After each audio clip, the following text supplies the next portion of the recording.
Ladies and gentlemen, it's the Big Jiu-Jitsu Show, a member of the Pod Bros Network. Don't forget to go to podbros.com, check out some of the other podcasts, and give them a listen. Don't forget to go to bigjujitsu.com. Go to the Amazon banner and click on it on the top, buy something with it, and then we get a little kickback. As usual, I am Rob the Lord Humongous. And I'm Shawn the Duke Humongous. And today we have, he was on the show before, and we talked about jiu-jitsu and sambo, but we got our good friend Travis Conley on the phone, and he wants to talk about, well, we all want to talk about pro wrestling today. How's it going, Travis? Good. Thanks for having me back on, guys. Oh, anytime. We actually had like a really, really, really positive response to that episode you did when we were talking about deceit in Brazilian Jiu-Jitsu and people talking like, Good. I'm the world champ. Like, world champ of what? Like, world champ of backyard? Like, or... Yeah. It came across... Yeah. Everybody loved it. Really good response for it, so it was a good show. I'm glad that the response to the blog article, like I got so many responses, and like I said, it was enlightening to kind of see where people were coming from. So I'm glad to hear that there's a lot of positive response from that episode, because that was a lot of fun, and it helped to clarify what, you know, a lot of misinterpretation of that article, so it was good to clarify it. And yeah, absolutely. So how's life been treating you? Training good, teaching still? What have you been doing? Training's awesome. I just got done with a bunch of Abu Dhabi trials. I still didn't qualify. You got to win the absolute division, but I'm still gunning for it, man. I'm not giving up. But training's going good. Business is going good. UNGD.TV. There's my plug for my business. But business is great. Personal training. My wife's great. Everything's awesome, man. Life is good. Heck yeah. So we're gonna skip Brazilian Jiu-Jitsu a little bit for today. So I know Shawn had some questions about professional wrestling. I think you and I even talked about our professional wrestling promo one day. We might be able to do that. Yeah, well, I think, I mean, if we can get Travis to kind of talk, I mean, I read an article, I think it was from your local paper, and some stuff about talking about how you were pursuing wrestling in college and stuff like that. So I think it'd be cool to hear you talk about kind of how you started in that, and let's hear your side of the story. Yeah, it's a unique story. It's a longer story, but I'll tell the short version. Basically, it all started when I was in high school, or actually before that. When I was like 4 or 5, I saw the Ultimate Warrior clothesline the Giant, run into the ring, clothesline Andre the Giant, pin him in 30 seconds, and you know, the Giant went nuts. I was 6 years old, and the Giant came out. He flipped the table over, went nuts. He was screaming, spitting. I was scared for my life. I was a kid. I was a child, and I saw literally a giant, a 500-pound, 7-foot, you know, giant, and I was hooked ever since. Like, these guys, like, professional wrestling are like, you know, it's like a real life comic book. You know, these are like superheroes come to life. So anyway, I was always hooked.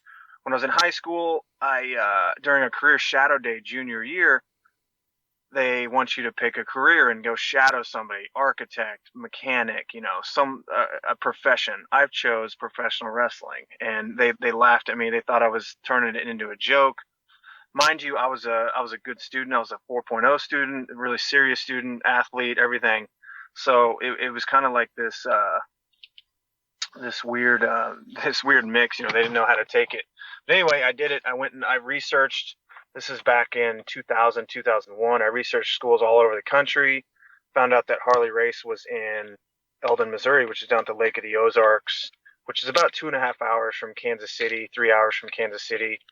And the rest is kind of history, man. I got hooked up with him, and I did the shadow day. He was really impressed with me, and I don't know, we just kind of hit off a relationship. I was still wrestling at the time in high school. He would give me advice. We'd email back and forth. I'd talk to him all the time. And then I put on a fundraiser for our high school, bringing in his professional wrestling group. You know, that's what they did. They did fundraisers and just for booster clubs, everything. And junior year, I put one on. Senior year, we did another one, and he presented me with a full ride scholarship to go train at his Harley Race Wrestling Academy, which is one of the most famous wrestling academies in the whole world for becoming a professional wrestler. I did So that. Travis, at that Harley Race School, so what do you learn? What do you learn there? Like, what is the curriculum like, or what's it like a typical day of training there? Uh, it's different for, I don't know. It's probably different for a lot of people depending on what your condition is and where your athletic ability is, all that. But you'd show up. You got to go through calisthenics. You got to go through a tryout period first to even make sure that you have the physical capability, the cardiovascular work, the toughness really to even step in the ring. So it's a rigorous tryout.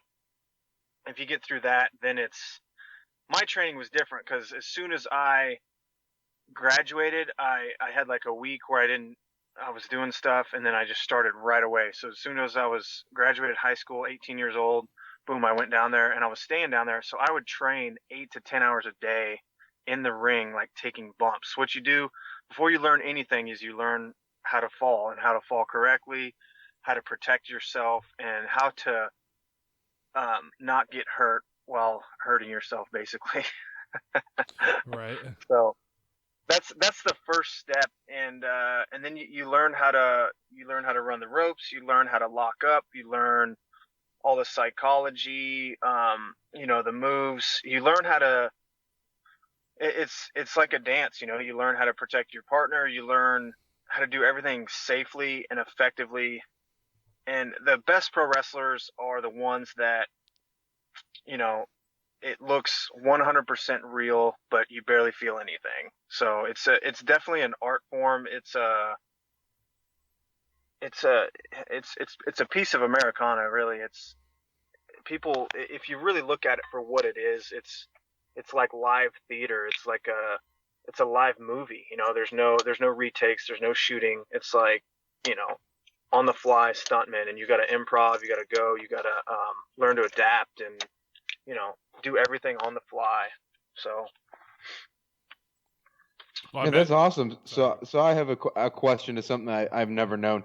So how much padding is there in the mats or in the actual ring in a wrestling ring when you see it on TV? And I imagine some are set up differently. But how much relief do you get from that mat, and how is that actually made up? There's really no relief, honestly. Like, people think there's some magic springs, or like there's this cushion system that affects bumps. There's really not. It's a steel frame, it's plywood, and it's a inch and a quarter thick, your standard wrestling mat or whatever. So it's really, there's none. The ring I learned in was an old ring from Harley's from the 50s, and it was brutal. Like, there's you got to be a tough son of a bitch to be able to throw your body down over and over again, and and continue to take it and move on and go through it.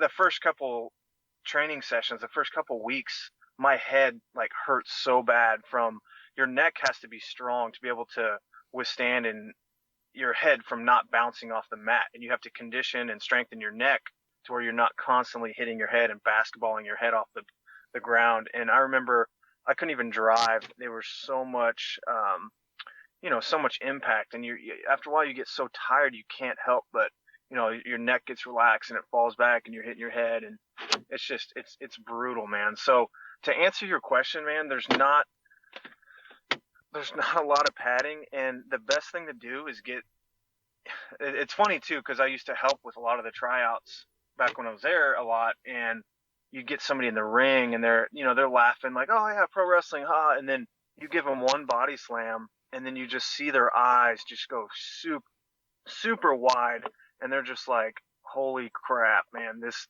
isn't, taking a slam, that first slam, you realize, what it feels like. God. So is there any, like, because I know in Japan there's like a lot of talk about it, like Sakuraba is a good example of it. Was there a lot of crossover between professional wrestling and like real grappling? I know there are a lot of moves that are real, but was Was that taught where you were?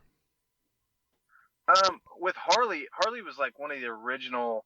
I don't know if you guys have looked at his backstory and just kind of his background. He has a crazy life story. I highly recommend reading his autobiography. It's a short read. You can probably get through it in a couple weeks. But he like started like fighting grown men when he was 13, 14 years old in the circus. Like he worked.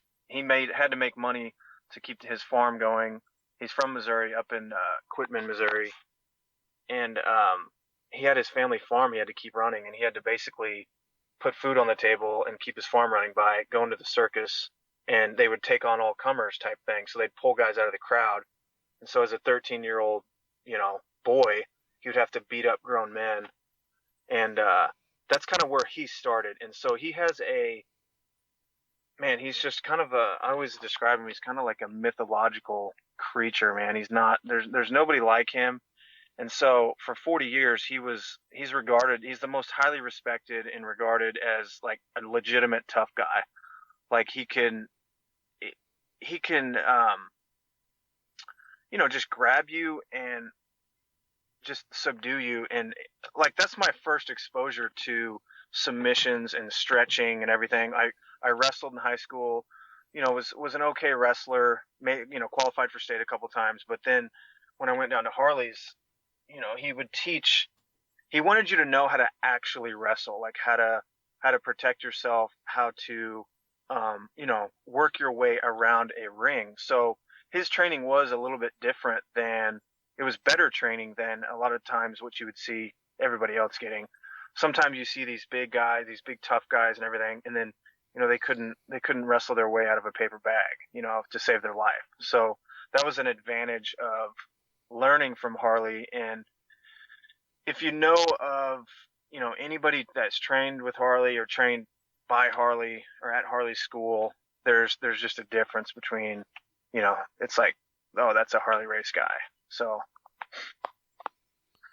what is a career path like for somebody who gets into professional wrestling? I imagine the big show would be the ultimate goal, of course, but like, is there like some sort of career progression you have to go through in order to hit that level? And it's like, I don't know, they run the statistics on making it in professional sports and then compared to making it in professional wrestling. And it's just, the odds are just astronomical as far as your chances of making it to the big show, WWE is really it. And, there's no blueprint, man. You obviously learn how to wrestle, and then you work on the indie circuits, and you try to have the right look, the right gimmick, the right personality, charisma, in-ring work. Everything has to be there, and then you still might not even be picked up. It's a luck thing. You got to be at the right place at the right time, and there's just not a lot of spots for people to make it. So you definitely have to be a standout, and that's a hard thing to do in the business. And working on independents, you don't make a lot of money. You're oftentimes spending more money than what you're making. I know my first couple of years, I put over like 50,000 miles on my truck, driving to shows, driving to training, and I showed huge losses every year on my taxes. So who are some of the guys that you grew up respecting, or guys that you see now that you just as far as the skills or techniques that you've come to respect? Who are some of the guys that you're just like are at top level in your perspective? The guys that I always followed and loved were like when I was a kid. Of course, it's different because like everyone loved Hulk Hogan and Ultimate Warrior and all that. But as I grew, a little bit older, like a young teenager, and I actually, was wrestling myself and, became a little bit smarter just about everything. I respected like the technicians like Eddie Guerrero, Chris Benoit, Kurt Angle. I was a huge fan of Triple H, and Mick Foley was honestly one of my biggest influences through high school, just because of his toughness and he's the most he's the most unlikely champion to be successful, to be anything. He's this fat, dumpy, ugly dude who made it to the top and was really successful because he never quit, and he just was extremely tough and resilient and persistent, and he was a huge inspiration, and against all odds, like, the guy could actually work. He can, he was a good wrestler, and he shouldn't have been. He should never have been, but he was, and so I really respected that. And then, like I said, the other guys like Kurt Angle, Benoit, those guys, man, like, they were it because they, again, could actually work. They could actually put you down. And there's an element of realism when you have a guy that's, a legitimate contender, a legitimate, they call it in wrestling like a shoot fighter who, he can actually, like I said, put you down or, take care of business when needed to be. That's why I liked Harley. That's why I like, I don't know if you guys remember Haku or Ming. He was another, like, was it Ming the Barbarian? Yeah, Ming they were the Barbarians. He had a tag team partner called the Barbarian, and they were the Faces of Fear. So it was Ming and Barbarian. But he was Haku, like, in the late 80s, and he actually feuded with Harley and stuff for a while. But he did a couple shows for Harley, and he, like, if you look up any kind of literature on him or anybody talking about him, he's in that category too, as like one of the toughest people to ever step, one of the toughest guys to ever step in the wrestling ring. So those are the guys that I looked up to and really kind of, wanted to mold myself after. So, and those guys unfortunately aren't around, and that's why wrestling sucks now, really, in my opinion. Why does wrestling suck now, in your opinion? Because I agree, I agree, but like, why do you think it does?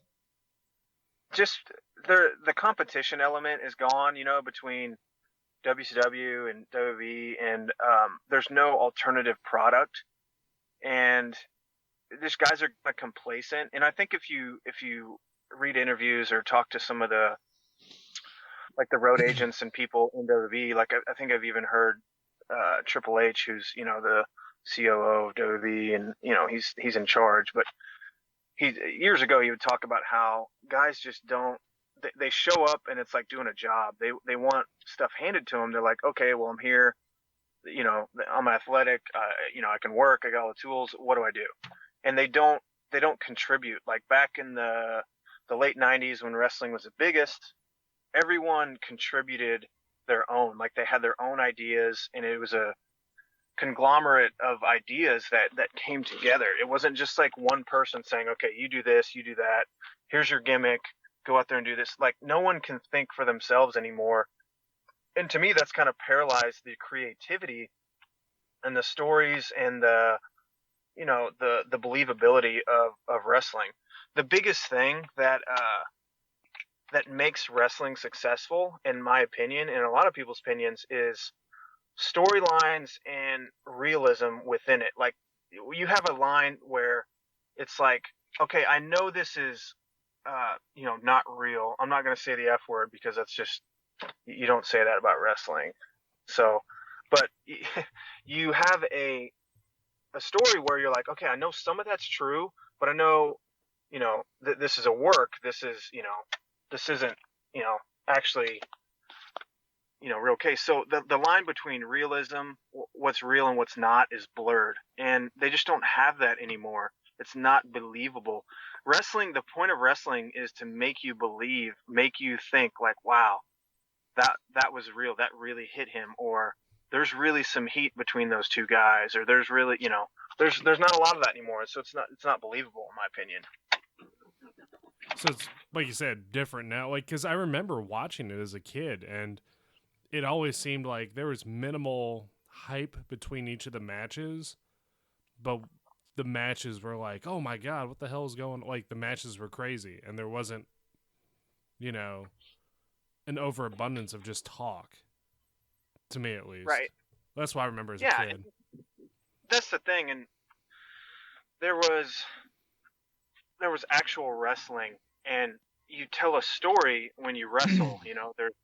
there's a good guy and there's a bad guy. And if you're not interested in what happens to that good guy or what happens to that bad guy, like if you're not emotionally invested in the outcome of the match or what happens to those two, then you're not going to care. And it's not like that's what's lost is you have to get people emotionally invested in what they're seeing. Otherwise, that's with anything.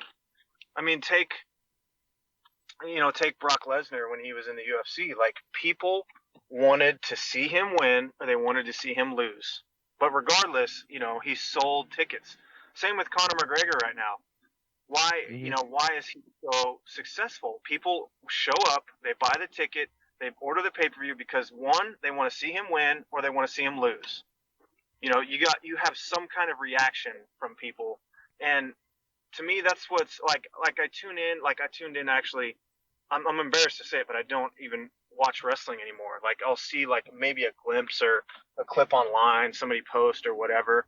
But I actually like watched a few segments of WWE Raw the other night, and it was okay. It was better than what I remembered. But again, like I'm looking at it and I'm like, man, I don't.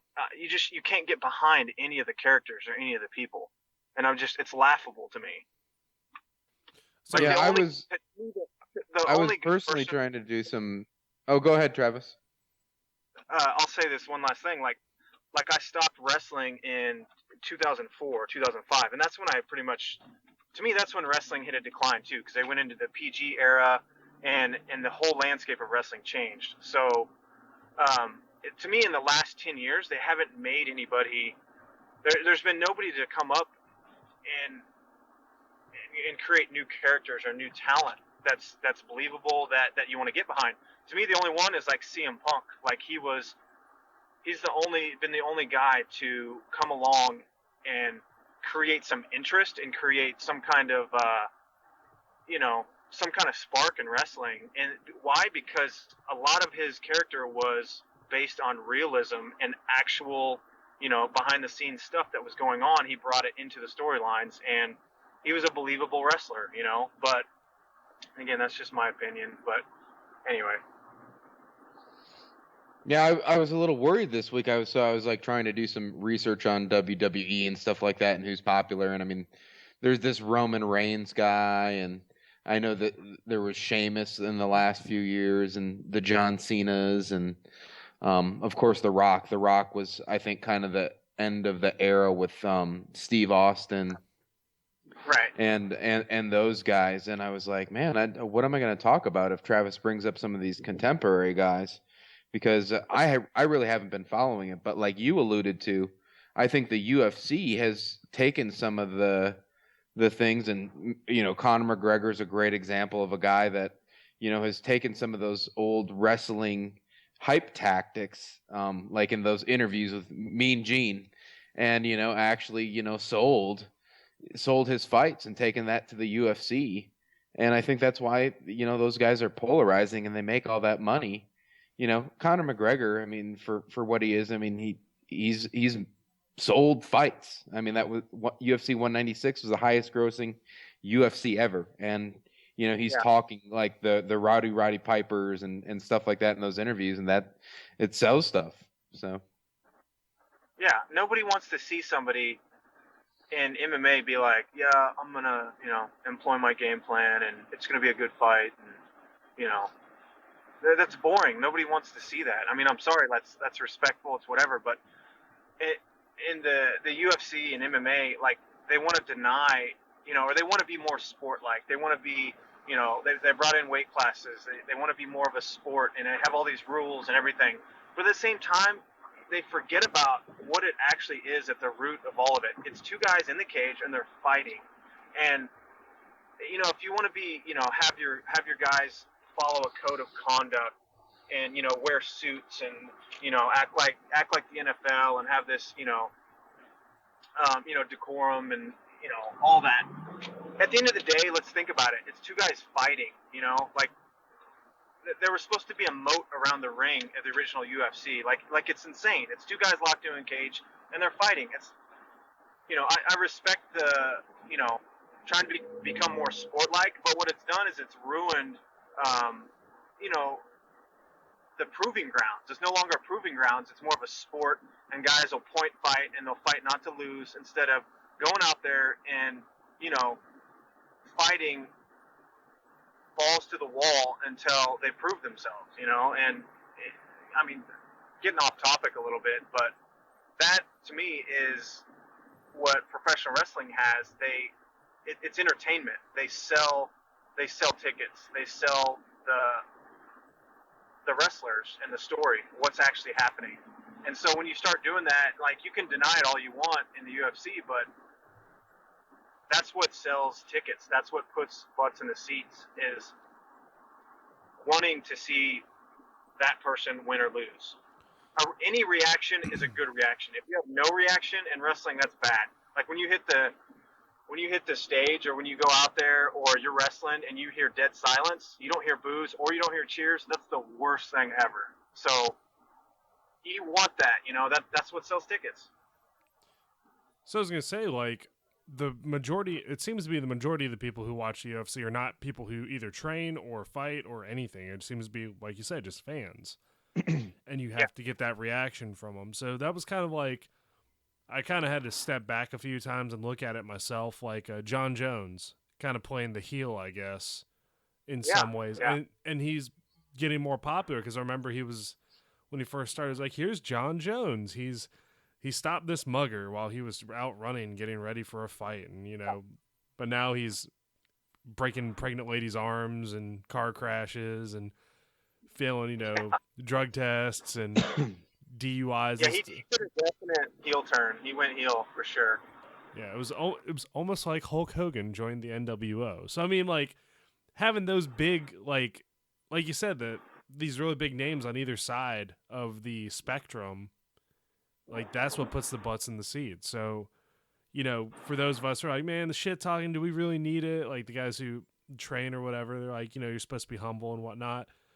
If it was just people who trained watching the UFC, I seriously doubt they would be making that much money. Right. And the thing is my final point on that is, they have their ranking system, and they're like, oh, this is a sport. Well, okay, number 2 gets hurt, so they just throw in the rank number 5, and it's like, so why does your ranking system doesn't even mean anything? You're going to put somebody in there that's going to make the most money and sell fights. So, and then you still want to call it a sport and act like the NFL and act like you have, all this legitimacy to how sportsmanlike it is. But at the end of the day, it's entertainment. And Dana White, the promoters, it's about making money. Whether anybody wants to admit it or not, that's the bottom line. And that trumps all sportsmanship, everything. And it's been proven with, just this recent fight. Like, he fights up to welterweight, and there's all this crazy stuff that happens. Why? Because it's about making money, and that's what Shamrock versus Hoist was. That's what Kimbo was. People want to complain, but they love to see the freak show fights. You want to tune in, even if it's like watching a car accident. You can't help but look away. It's so bad, but it sells tickets. So it's at the end of the day, it's about making money, and the difference between the UFC and WWE knows that, it's entertainment.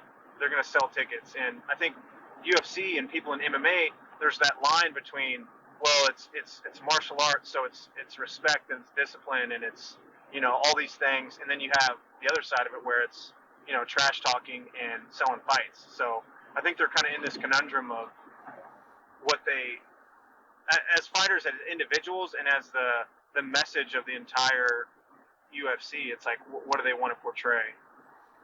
Yeah, it's understandable. So my question then is, do you think Dana White and Vince McMahon are interchangeable as far as, like, the character Vince was, outside, in the ring, having his matches and stuff? Do you think Dana White could easily transition to a role like that in the UFC? I think he kind of has by default, like, just automatically, and without even realizing it. Because if you look at Dana White's very first interview, it's like back in 2000 or whatever, he's like this shy, coy,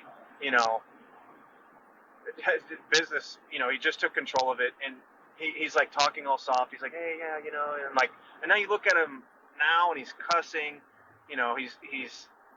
He's definitely a heel because his actions don't his actions don't reflect somebody that is a respectable business owner of a huge company like the UFC.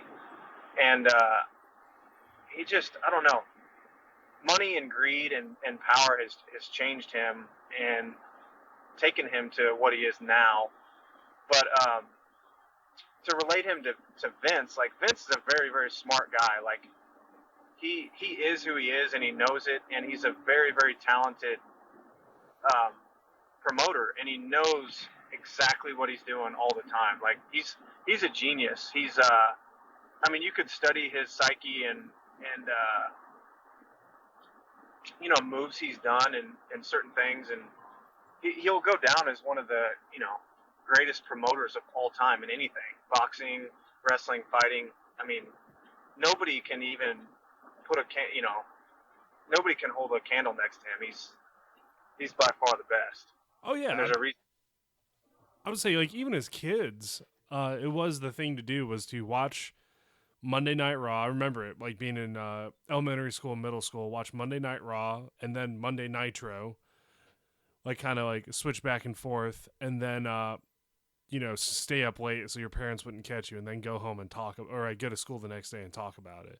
Just, like, right. How crazy it was. But, yeah, and you think about that now, and it's just not there because, like, I watched Raw the other day, and there's no reason to watch, and like it's happening now. Like you have to tune in. Like back then, like when we were kids or growing up during the Attitude Era, you wanted to tune in because you didn't want to miss anything. And now it's like, well, I'll just watch the replay, or there's no incentive to watch it as it's happening. Back then, you had to watch it unfold as, because you were glued to the television set. You had to find out what was going to happen next. What's going to happen next. And there's none of that element anymore. It's there isn't that many, like, even in the UFC, there's a couple fights, but it seemed to be like a weekly thing with pro wrestling. Like you said, like, good example, the NWO invading, WWF when it was the WWF at the time. So it blew my mind. I was like, I don't even know what's going on. You got Hulk Hogan going back over the WWF fighting, I don't know, Steve Austin or whatever. I don't remember off the top of my head, but just like, right. It was every week. Every week we had that. Yeah, and you had to tune in because you wanted to see, like, what crazy thing was going to happen, So what do you think needs to be done in order for the WWE to get back to that point? I'll preface it by saying, I've said all this stuff now, and it's easy to, like, quarterback it from your couch or whatever they call it and say, oh, this needs to be done, that needs to be done. But again, they need to put believability back in it. Like, go with, like, the Raw I watched the other day, it was actually really good because they had Shane McMahon come back, and he's been gone for, I don't know what it is, like 12 years or whatever. He's seriously been gone out of the company. He's been over in China doing big business and, like, created his own niche and kind of, like, walked away from the company. Well, he came back, and there's a story now where he wants more control, and there's realism to this story. And and so again, it's like, okay, well, how much of this is real and how much of it isn't? And you know that there is a lot of it that is real, but you don't know to what degree. And they need more stuff like that. More stuff that you kind of, it raises your eyebrows. And, he made certain comments, and Stephanie McMahon was out there, and Vince and Shane, and it was a beautiful segment. It was awesome. Like, I watched it online later because, again, somebody was like, oh, you got to watch this. And it was like a throwback to, like, 15 years ago, how they had these stories where you want to tune in. And that's what you need more of, is believable, real storylines. And it's like, everybody knows the formula, but I don't know why they don't tap into that formula more. Back when, like Chris Benoit was winning the world title back in 2004, he like the story was this guy had breathed and bled and sweat for 18 years across Japan, across the world, and he's one of the best wrestlers in the world, and he was finally, winning his world title. And that was real. Like there's no story to that. Like that's really what happened.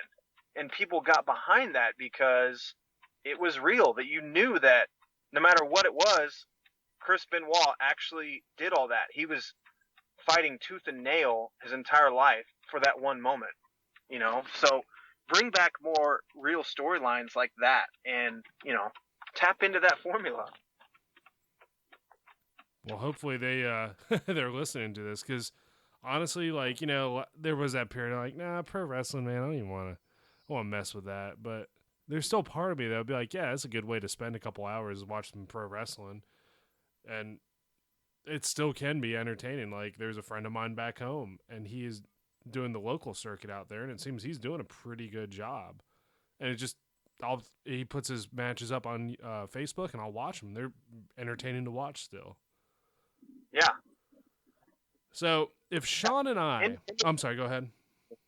I'll just add on to what you were saying. Independent wrestling and wrestling over in Japan has always been more captivating, and a lot of times, honestly, better. It's like once they get into WWE, it's kind of dumbed down and it's changed, and it's the TV element and it's everything. Like even like CM Punk, who I mentioned earlier, like he was, to me, in my opinion, he was a much better independent wrestler because he had more freedom and he was able to do all these things that made him who he was. And when he got into WWE, you kind of have to dumb down your move set, and you have time limits and everything, and so you're kind of like this fraction of who you were, and you got to get your move set in and this and that, and then it's, so a lot of times good independent wrestling and, wrestling over in Japan or other places is where you can find good, entertaining, badass wrestling.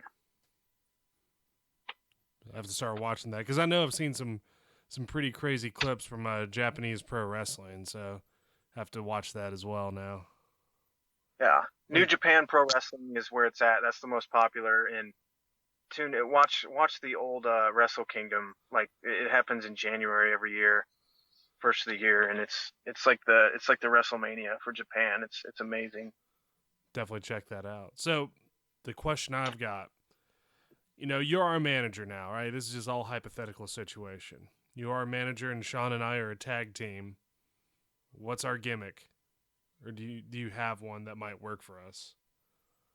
Gosh, no, I have no idea. Because, again, that's the thing is, man, you got to bring to the table, like, your own gimmick and who you are. The best gimmicks are the ones that are yourself. They're just exaggerated. Like, you've heard that all the time if you follow wrestling all the time. Like, Mick Foley was just an exaggeration of himself. Steve Austin was an exaggeration of his personality. The Rock, all of those are just, it's you with the volume turned up. And, to slap a gimmick on somebody or a tag team, it doesn't work. That's what they do now. They're like, oh, here's your gimmick. We want you to be this. And that's not who you are. Like, it's not believable, because if you don't believe in it, if that's not who you are, you're not going to portray that to the fans and the viewers, and that's where it's at now. So I couldn't put a gimmick on you guys. No, like you got to come up with your own. Come on.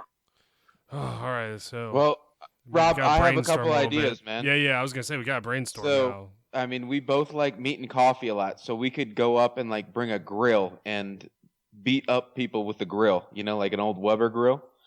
Use that, or else we could go with our like Sasquatch, and like we could like bear hug and switch off bear hugging the guys, and have a combo finishing move, and just hug the shit out of them until they pass out.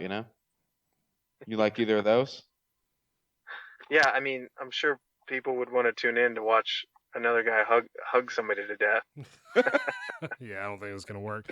So actually, that does raise a question though. So when we see wrestlers, like pro wrestlers, like one that comes to mind is Sting, because you know how he went from like fluorescent, war paint colors, everything, and turned into like goth Sting. Is that kind of the same thing? Like they kind of just want to reflect who they were, or do you think sometimes that's more of a management move?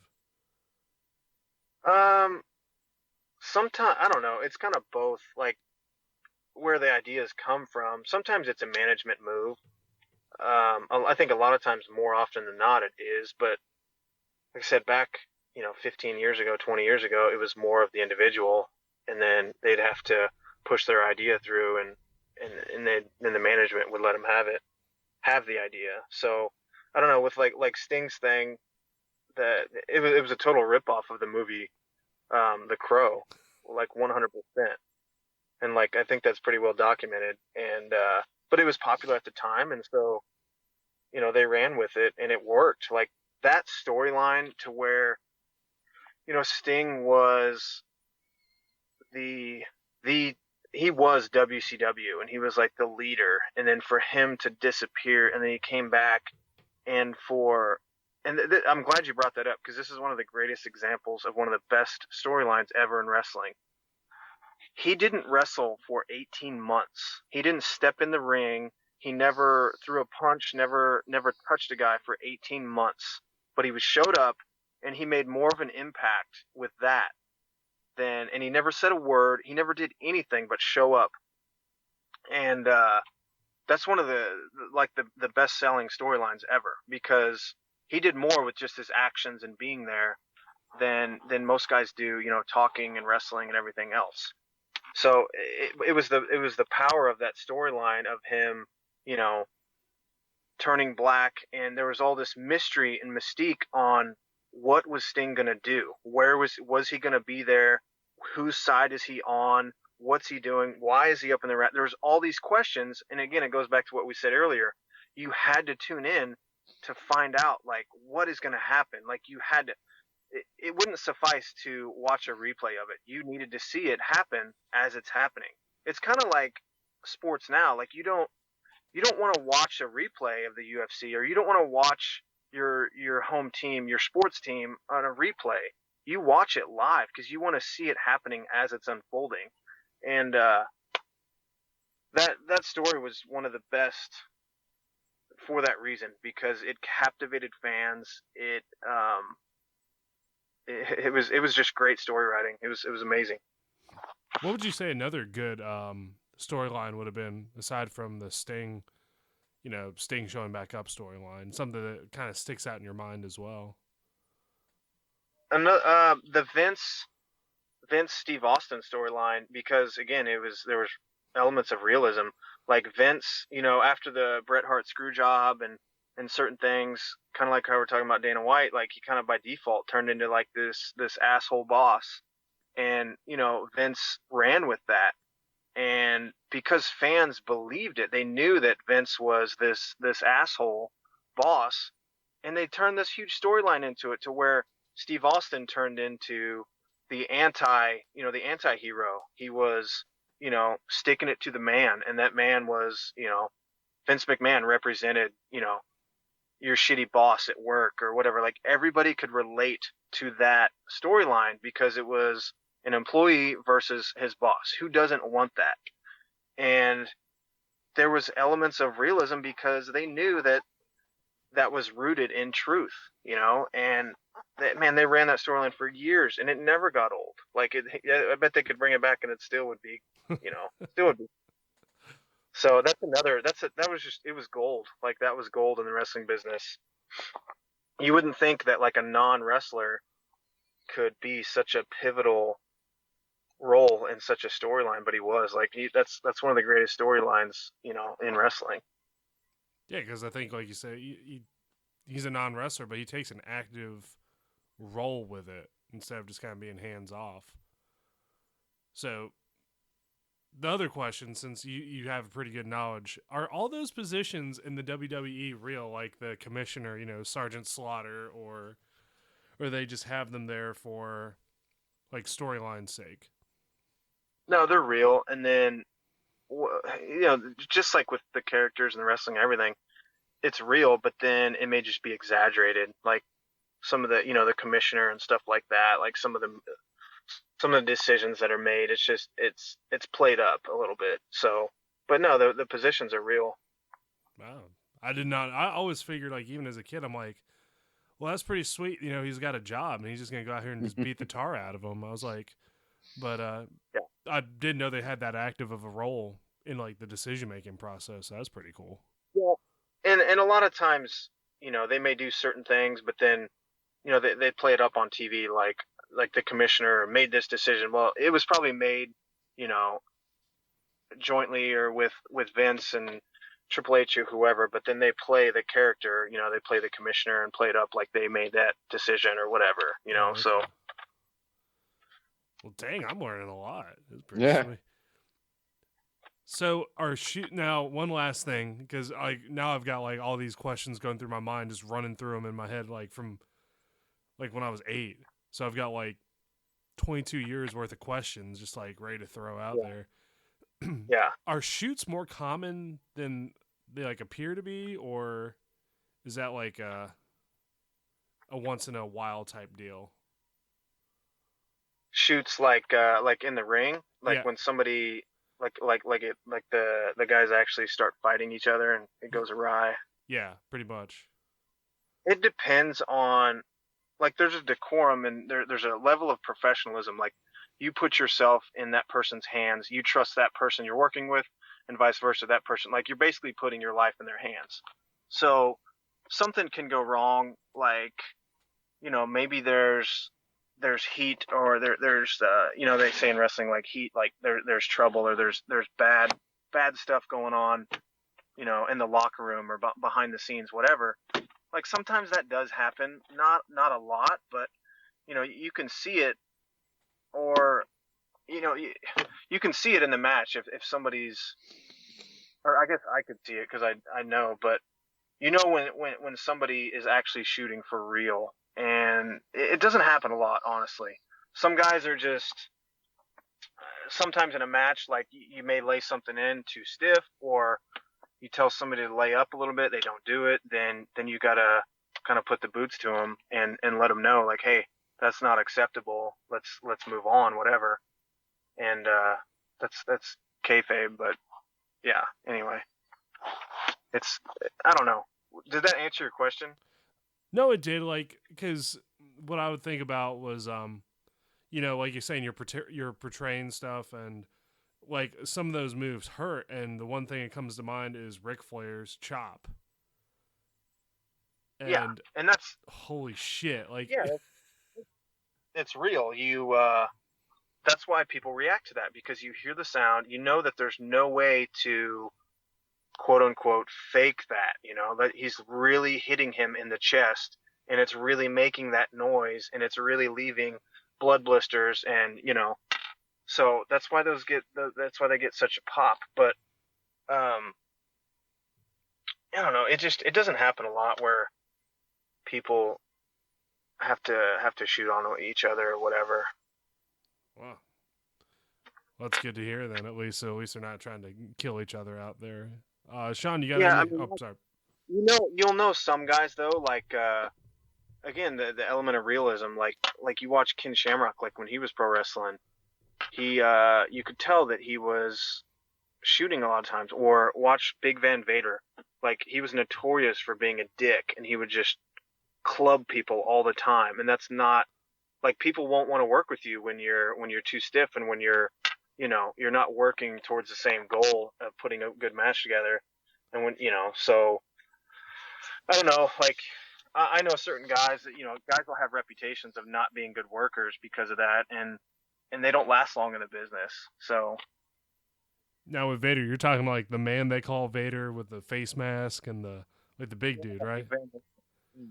Leon White, yeah. Jeez. I'll watch some of his matches, and you'll see what I'm talking about. So, like, the just him in the back or back of the head, just hitting him hard, just laying into him good.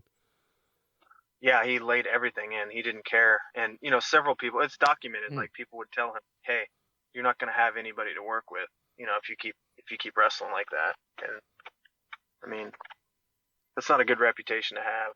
That's kind of how I guess a new example would be I think his name's Ryback. I guess he had that reputation because CM Punk was documented on saying that he would just hurt people, and he was just, Well, for a sport that you have to really, like you said, put your life in somebody's hands, just if he doesn't pay attention to the littlest details like that, what's going to happen if you do something big? Yeah, exactly. I mean, that's not, it's not worth it, So. Damn. So, Shawn, do you have any questions for Travis before we wrap this up? Yeah, just switching back to jiu-jitsu. Are you heading to Pans this week, Travis? No, I'm not. I just pulled up I'm teaching a seminar right here. I got to walk in here in a couple minutes, but no, I'm having Vitor Toledo come into Kansas City after the Pans and to do for about 10 days. We're going to do some training. I did the Pans for like 4 or 5 years, and I love the Pans, but I didn't end up doing them last year, not this year. And I just hit a run of tournaments, so I will not be doing the Pans this year. Just focusing on Worlds. Okay. Nice. So, one more time before we head out of here, Travis. Anybody you want to thank, give shout outs to, just anybody in general, go for it. Oh, thanks to Harley Race for teaching me and training me in professional wrestling. There couldn't have been a better trainer, and it's a cool lineage to have. Like, there's not a lot of people left in the world that have been trained by Harley Race or that will be. So that's a pretty cool thing to have, and I always shout back to my roots and that, and I'll never forget that. And then just my sponsors, Ground Control, Defense Soap, Longboards, all those guys that support me on the jiu-jitsu circuit. Cool, man. I like it. So, ladies and gentlemen, this has been the Big Jiu-Jitsu Show. Don't forget to go to bigjujitsu.com and click the top banner, buy something. Travis, once again, really, really do appreciate you coming on the show, talking to us about professional wrestling, which I learned a lot. So that was pretty Heck yeah, cool. I did too. Yeah, I'll have to get you guys in. I'll have to get you guys near a ring, and I could actually show you a few more things, and maybe change your mind a little bit about how wrestling is. If you catch my drift. Oh God, we'd love that. I might. Do you got like a hospital nearby or something? That's like you said. We're not even going to use the F word now for that anymore. I don't think we have, but still. Watch the Dave Schultz interview. Or I can't remember his name. From 1984. I'm thinking of the Olympic wrestler, but when he slaps John Stossel, it's pretty funny. Was that the one when he called? Yeah. Yes. Yeah, I've seen that. He's like, "Oh, you like this," and just hits him, right?